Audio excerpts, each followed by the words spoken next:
Hi, so welcome to this week's Love Food Ibiza with me, Tess Prince. As you can see, we're in the most magical part of the island, Cala'D'Hort.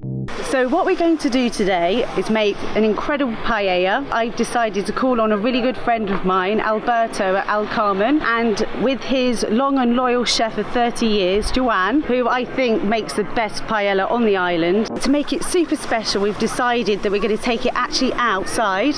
I've asked the kind permission of a local fisherman for his fishing hut, so we're going to do it up on his roof. It's going to be incredible. So here we go, let's go and get Alberto and Joanne. This is Joanne, our chef. Hola, ¿Qué tal? 30 years working in the paellas here in Cala'D'Hort. You are Mr. Paella. Mr. Paella. Yeah. This season we made a lot of paellas this season. Now we are finishing the season, and it's a good time to have a relaxing day. Here we are, and look at these incredible ingredients that you've prepared. This is what we need to make the typical paella from Cala'D'Hort. And this is going to be your house speciality? Yes, this is the first paella we made. The Spanish paella was with meat and seafood. Yes. And with the fish stew, fish soup. Yes. And it tastes like the sea, but we had the chicken from Ibiza as well. We start with the sofrito. This is the secret ingredient, isn't it? This is one of the things is not in the paellas in other places. Wow. Our tradition here is we put the last thing. When the soup boils, we put the rice. Oh, that smells divine. Yes. So we need now That's the calamari. We need the calamaris. Yeah. Toma, for you. So the special Silvia? Be pepper. careful. Pimiento. And pimento. Pimiento pepper. Thank you. And it's the magical. I think something magnetic the Vedra has. Yes. Something. It draws you. Yes. But it's always, even on a sunny day, there's always like a mystical presence around it. It's a good spectacular. president of Cala'D'Hort. Exacto. Tomato. Pollo. Oh, and this is already cooked? So you've used local chicken for this dish? Yeah, this is the local chicken, the pollo país. This is the magic. Picada. They will throw me over the edge at the end to protect it. Wow. The sofrito is very important in the paella. It has to be brown. But you've got a really nice, dark, rich colour now. Yes. Parsley. Parsley. So back in. Okay. That looks beautiful. Ready for the stock? All the cup, no? Total? Total. Wow. Good job, Tess. This is la fallera. La Farea, yeah. La fallera. Oh, I'm a paella chef. So you're doing what you love, and it's clear with what you're producing. It's like art, and you can see the passion. Yes, I think, we think El Carmen is a happiness factory as well, and to make the people happy, we have to put all of we can and try to do your best every day. Give me five. I think this is ready. You can go to the table and we come with the paella. I've made a super romantic table for you. Oh my God.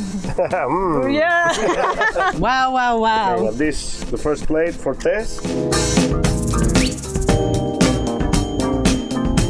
The best paella in Ibiza, El Carmen. I hope you don't mind, but I made a phone call to Josefina, your wife, because I want to make a dessert for you. But she said desserts are off the menu. Is that true? Yes. She says me just fruit, just banana or apples, nothing else. And I said, look, what is your favourite? And she said you love chocolate and coconut. So here we are back home, and I'm going to be making a really rich, decadent and indulgent chocolate coconut mousse cake. The first stage of this recipe is to make the base. So into the blender, I've got 100 grams of blanched almonds, 100 grams of hazelnuts, 50 grams of unsalted pistachios. Oh, love them. And then we're going to give that a quick whiz. You want it kind of a sandy consistency with a few lumps in it. Now in go the medjool dates, and next we've got the raw cacao. To bind that all together, I've got some date syrup, so we're going to give that a whiz.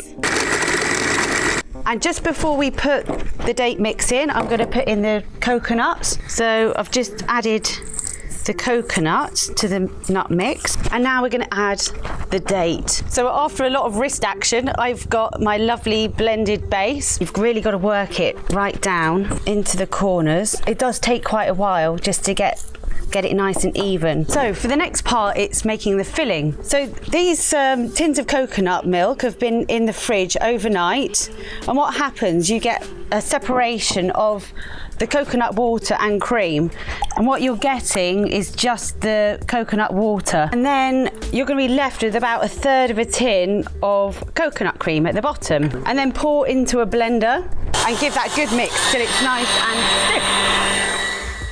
So the next part is the melted chocolate. So I've got that on a really light simmer, and I have raw cacao, so that's sugar-free, and that's 200 grams. Just to add a little bit of sweetness, I'm gonna put in some date syrup. And also, to add a beautiful depth of flavour, I'm gonna put some organic vanilla paste into the mixture. So that's lovely and melted.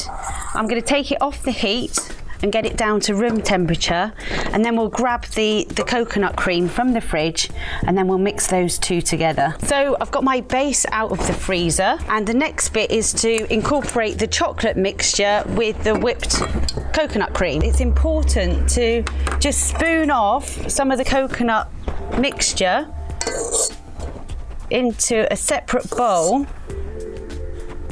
because I will use that to decorate the top of the cake with later. We're going to incorporate this chocolate delight into the cream, and then I'll put it back under the blender. So the chocolate date mixture is incorporated lovely with the coconut cream. That is honestly chocolate heaven in a bowl. So pour that into the base. Give it a gentle move from side to side. So to make a really super pretty decoration on the top, I've got my reserve cream. I'm going to really gently do a few little drops across the top, and then take a skewer, or you can even use the end of a pointed knife, and then just run it through all of the dots. So there you have it. Put that in the fridge or the freezer, and you can actually serve it straight from the freezer, and it's so indulgent. You can just make that for yourself as a treat and just dig into it whenever you need a chocolate fix.